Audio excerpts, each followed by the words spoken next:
What am I forgetting? I guess we can just go on with the show and hell, while we're at it, on with a Joe.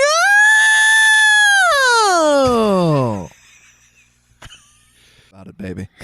I'll find a way. You got writing in your blood, Walsh.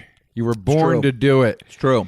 It's good to see you, man. Your dog is shitting on the floor as we speak. This is how our new podcast starts, with me watching shit squeezed out of your dog's ass onto your hardwood floor. It's a watery shit as well. And now, is he going to eat it? No. Is he going to eat it?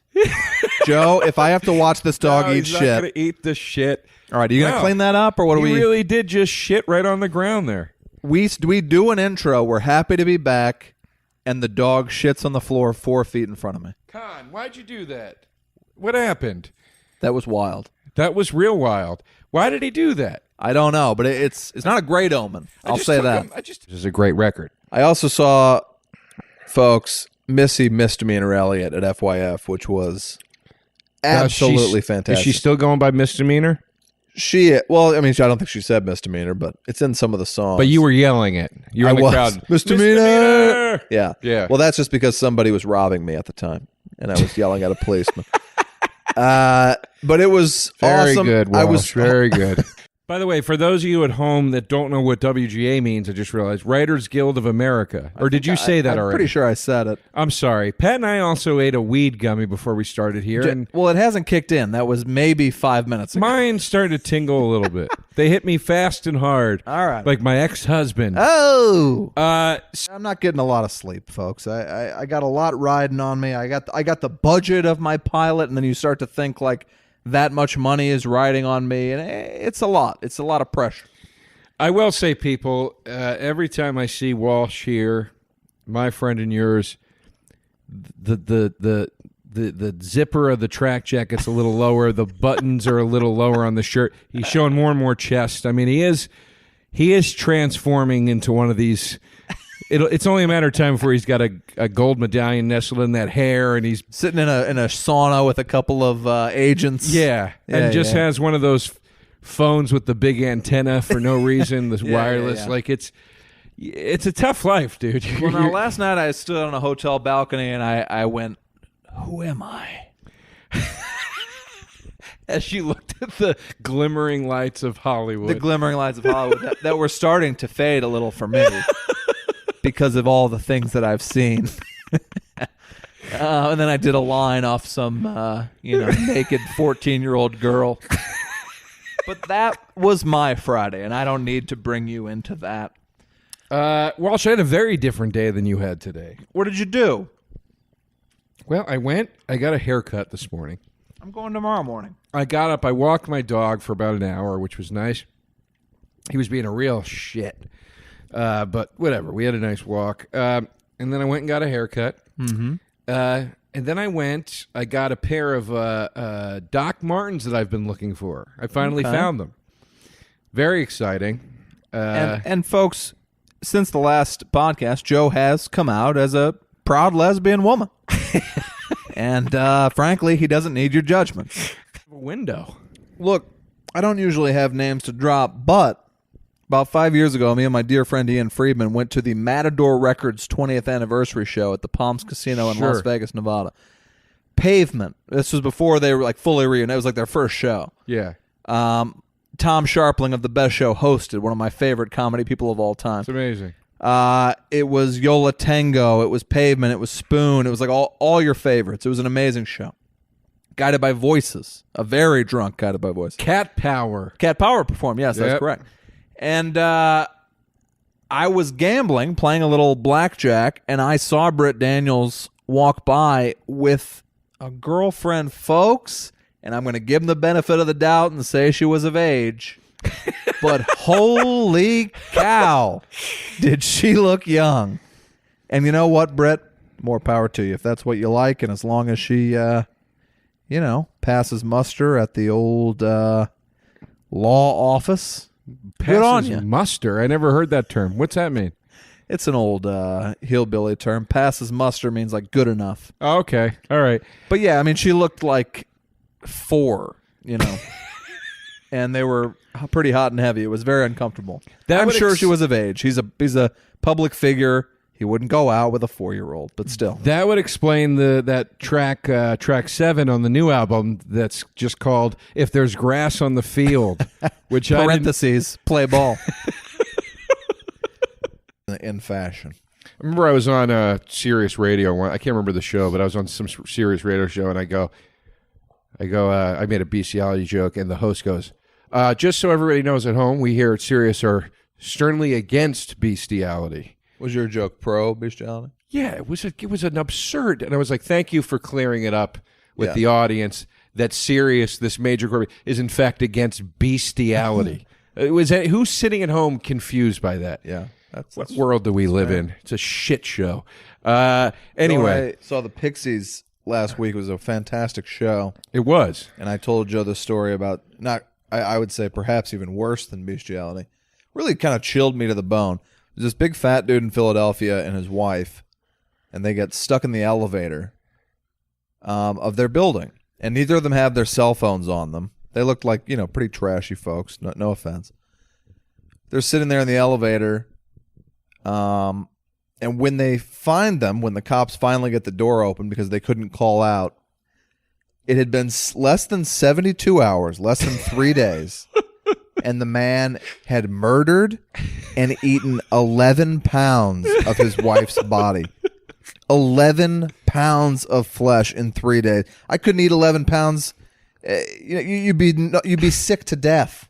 It's literally the Mr. Show sketch where they find Bob Odenkirk in the plane crash and he's eaten everybody, and it's been like not even a week. Yeah. If you look up this news story, it was insane. And they're like, you could tell he felt really bad about it, but like we're obviously going to charge him with murder. But like, what an interesting case to be on. So he got so hungry and scared, he just snapped. He murdered her. That was that, and just started eating. God damn. And I assume didn't cook it or anything. He's eating just raw globs of flesh. Well, how could he have cooked it? He couldn't have. He's in a dead elevator. Ooh, a chilling tale. Only in 3. The first 2 episodes will be Jurassic Park 1 and 3. Those will be the first special sort of donation. I don't know how Patreon works. You donate and you get donate shit if you want to help out the boys and say thanks for the laughs, thanks for the memories. Yeah. Thanks for getting me through that particularly rough patch where I might have found solace in the bottle one too many nights. Maybe I hit my wife. Maybe I hit her again. You two were there for me, and here's $4. Yeah. That'd be nice. That's all we're saying. It would be. And I know we do it for free. I know it sounds like we're sitting high on the hog when I tell you we've made $125 each. Which I still have not seen. The pink velvet sheathed box set of Sex and the City, the complete series. My mommy bought it for Christmas for me 3 years ago. Wow. But I've never seen that episode. But then again, I haven't gotten deep into 4 and 5 yet. Seasons 4 and 5. That would have been when the show was at its hottest and when he would have come on. Well, then I got to check it out. I watched them all when I moved to New York, so I've seen them all, but never since. I was like, this is what New York's going to be like, and then proceeded to not have sex for several years. I had a very Sex in the City experience. When I did Doug Benson's Pitch Off show, which is a show where you have to go in and pitch. He pretends to be a movie exec, and you have to pitch him movies. Yes. The final pitch is he gives you he's like, we just got a call. Here's what you got. You got a motorcycle. You got Sam Elliott. You got Chris. God damn it, my brain anymore. Jesus Christ, the guy from Rush Hour, Chris Tucker, and so go. You got 5 minutes. Come up with a pitch. So I pitched that they remake Mask. Oh, yeah, I think you've told me about that. Chris Tucker as the kid. Right. I'd watch that. Yeah. And he just keeps yelling at Sam Elliott. Man, look at my big ass head. What the hell's wrong with you? Do you understand the words that are coming out of my big ass head? They're doing. I'm pretty up the middle as you can get. And I just think it's a shame that people feel scared to voice their opinion because of backlash from either side. I think that sucks. And again, it's because nobody is talking, nobody's discussing, everybody's just attacking all the time. And when you do that, folks, you know better than the Babadook. You know better than the goddamn Babadook. And that's what brings us back home. I just Googled Jared Kushner, by the way, and surprisingly found out the hottest new gay icon. Really? Jared. I hope. I mean, I could see it in a hate fuck scenario for sure. I'm kidding. Same with Ivanka.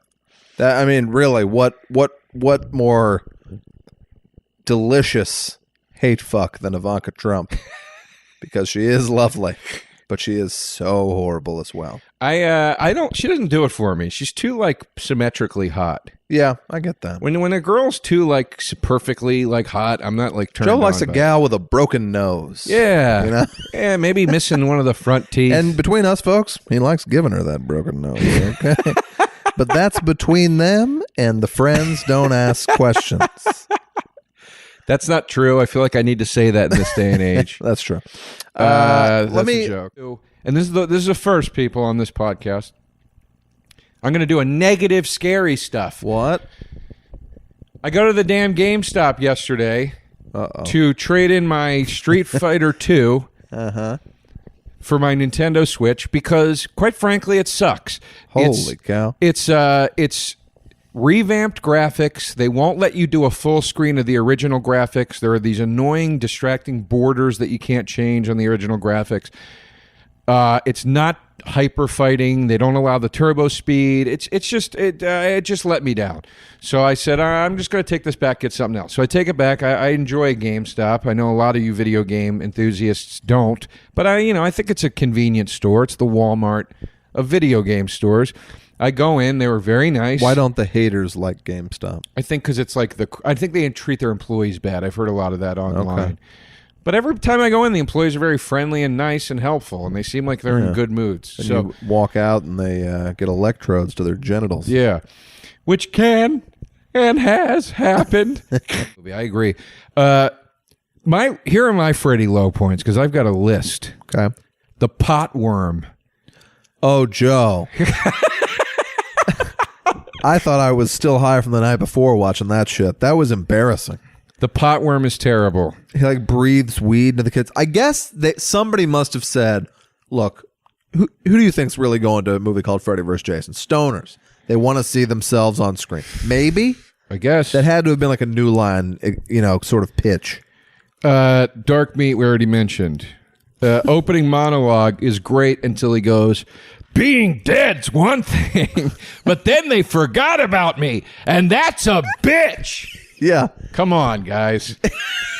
The lowest of all the scenes in Freddy's entire career is him crotch thrusting Jason around the boiler room as pinball noises are happening. Yeah, I couldn't believe my eyes. And then Jason falls and he goes, tilt. What the fuck? In the back, I'm saying that so I don't come off like a guy that scoffs at children's charity. Sure. So I open it. It's a calendar, which is why it said do not bend. And I'm like, okay. Wait, you can't bend a calendar? I don't know. That's not really the point. Here's the point. You ready for this? Yeah. It's a calendar I didn't request or anything, obviously. Right. They just sent it to me. And is every date Easter, or do they open it up to other dates? This is for seals that don't understand when Easter is happening. It's to educate seals about Easter, the rebirth of Christ. All right. And please don't send us hate comments. I'm joking. I know it's a children's charity for disabled children. It's a nice thing they're doing, but I already give to two other ones. Sure. And I'm not part of this one. And I get that they're trying to recruit people in, but I don't like how they do it. Ready for this? Yeah. Here's the letter. Dear Mr. DeRosa, people said we were taking, ready? Underlined, a big risk by sending out beautiful calendars. Oh, wow. Underlined again, for free. Uh-huh. They said it would never work. While people would surely keep their calendars and enjoy them throughout the coming year, we'd never hear back from them again. Then it goes into bold and underline. But I have so much faith in this program and in folks like you, we're going ahead anyway. Wow. They're using my grandma's guilt tactics here. This bugs me. It's like, Easter seals, you're supposed to be better than 21st century auto insurance. Yep. Don't do this. Yep. Don't give me this fucking rub. This is bullshit. It's like nobody ever said any of that. I don't know what state you have to You're making a big mistake, Maria. You can't give people calendars. They'll just enjoy them. By the way, this is what the calendar is every month. There's a picture of a flower every month. It's not a great calendar. So Easter, I guess, Easter's bloom and whatever, so you got flowers. This is it. What state is your life in that you get a flower calendar in the mail and you're rubbing your hands together like, I'm going to get one over on the handicapped charity children. for disabled children. Yeah. Nobody is saying that. Nobody's going, suckers. I'm going to have a great time with this thing.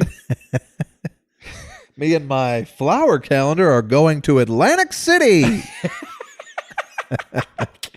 Bought you a new dress, flower calendar. Just fucking a flower calendar on the sofa. Pants around your ankles. Yeah, you give it a diamond necklace in one of those big blue velvet boxes. Hey, I was thinking more like a pearl necklace, folks. Talking about you keep working, Pat. I don't know. This is where my mind goes into like worst case scenario. Well, I mean, but if you're going to be mad at everybody in the world that's screwed your life up. Yeah, where do I start? Form a line. I don't think. But this is my impression of Mark Wahlberg and Kevin Spacey on their way to the press junket for the movie. Yeah. What? Why'd you do that, man? Why'd you do that? Why'd you?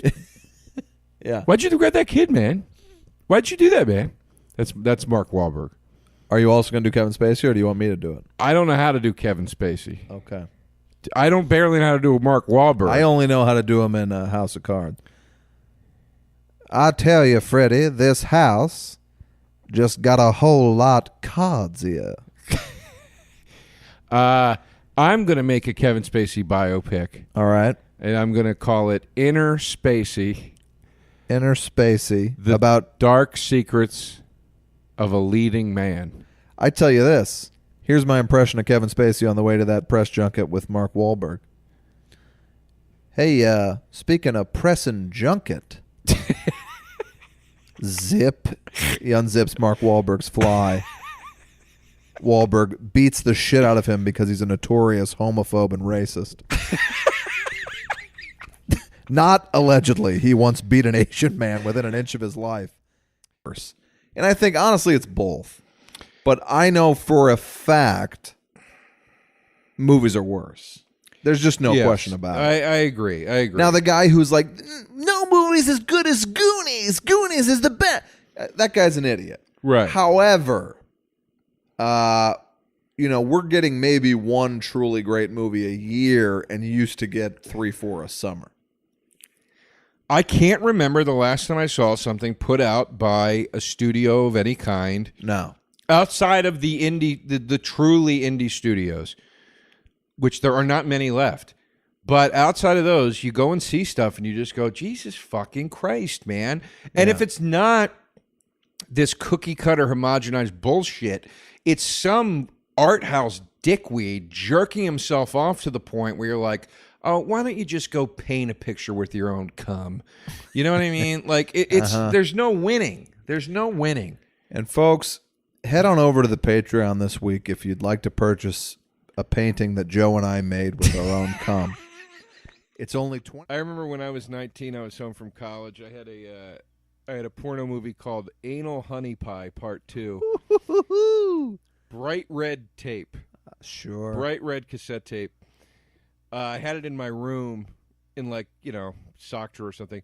My mom goes, I come home one day, I'm home for the summer, and my mom goes, I hope I'm not embarrassing you. Oh. I was cleaning in your room today. I found a red tape, and I obviously know what it is. And I go, Mom, stay out of my room, because I'm mortified. Yeah. She goes, I just have one question to ask you. And I was like, what? And she goes, are you gay? You can tell me. And I was like... because it was called Anal Honey Pie. And I go, no, I'm not gay. It's a porno movie. And then I told my best friend that night the story. My friend Jim, who you've met. Yeah. You've met. Love Jim. Told him that night, that story that night. And he goes, I remember we were really high. And he goes, you realize what you were saying to your mother was, I'm not gay, Mom. I just love watching chicks take it in the shitter. Yeah. Which your mom was probably very relieved by, to be honest with you. But I have spent the first portion of this week, I'm spending this entire week, for the first time writing a script. Yeah. I've written for TV shows, but I've never received a script assignment. Ooh. So I'm home. Congrats. Well, thanks, Pat. But I'm home. I got about 20 produced apps to my name. And, of course, all the residuals that entails. But go ahead. That's very exciting. Came home, my dad was sitting next to a bag of videos from Schnucks, which was the grocery store in Missouri. Sure. And I would rent 6 at a time on my bike and then ride home. And he had all 6 in this bag sitting there, and he's waiting for me. And I was like, God damn it. And this was during one of the few times where I had tried to rent some nudity, and I rented, like, Basic Instinct, I think. Right. So, and I'm probably 14 years old, and I had already seen porno at a friend's house, but he's like, I walked in the door, and as the door shuts, he goes, what's next, Patrick? What's next? Am I going to go into your room and find the videotapes where you actually see the penis going into the vagina? Well, he couldn't have made that any more awkward. It couldn't have been worse. I remember, by the way, that's a verbatim quote, and I'm 1,000% sure of that. And that's 25 years old. Because I remember it very well. And I was like, Dad, I'm sorry. Cammy, of course, in the infamous James Lipton story. Yes. But Cameron Diaz was hosting SNL, and I was working at SNL, and Timberlake was her guest, and he also did the Bee Gees talk show sketch. Living it up, talk show. Very timely sketch. Yeah, I never understood it. It was kind of funny, but I never understood what they were doing. Right. So afterwards, I had to take them in the elevator, not just down to the street, because this was fucking Timberlake in his prime. I had to take them down to the secret under the building, like helipad. And are they dating at this point? They were dating, yeah. Yeah. But it was kind of like, they didn't want the paparazzi or whatever. So you had to take them to this downstairs wing. So I'm in the elevator with the two of them and Eddie, my old security guard friend. And as we're going down, then Cameron Diaz goes, why is it that I always have to fart in an elevator? And Timberlake laughs hysterically, and he goes, I always got to fart at the library. Oh, God. And they both laughed for 14 floors down. Endless laughter. And you had to fake laugh, I'm sure. I looked over at the security guard, and we kind of exchanged a look as if to say, boy, this isn't funny. And also a look that seemed to say, how often are you at the library, Justin Timberlake? I was wondering that myself. Shit. Now, the only scene I saw from it appeared to be a Nutcracker raping a woman. Is that in there? I don't know if there's a scene where two people are fucking and then these toys come in and attack the couple. I don't remember a Nutcracker raping a woman, but I mean, I got to be honest with you, Pat. There was a couple times I stepped out of the room. I didn't feel like I needed to. No, the only scene I saw, because somebody was talking about how it was this Notorious scene, was like a Nutcracker removing his lack of genitals, and then he was like raping the woman. Well, horrific. No. Well, here's what happens at the end. The robot boy is naked, and he's anatomically incorrect like a Ken doll. Right. And he wants the woman whose son he kidnapped. He wants her to be his mom, but he's a robot, so he doesn't know what that means. Uh-huh. So he forces the woman down onto a workbench, and he's like simulating like fucking her, but he can't fuck her because he has no dick. And he's going, I'll be your son, mommy. I love you, God. mommy. It's disturbing. And then now, let me just stop you right there, Joe. Yeah. When I said, isn't there a scene where a nutcracker rapes a woman? He's not a nutcracker. You didn't think maybe Pat means this scene? This is like the end of Jackie Brown. Wait a minute. You saw the bail bondsman and you didn't think? Yeah. No, he's not.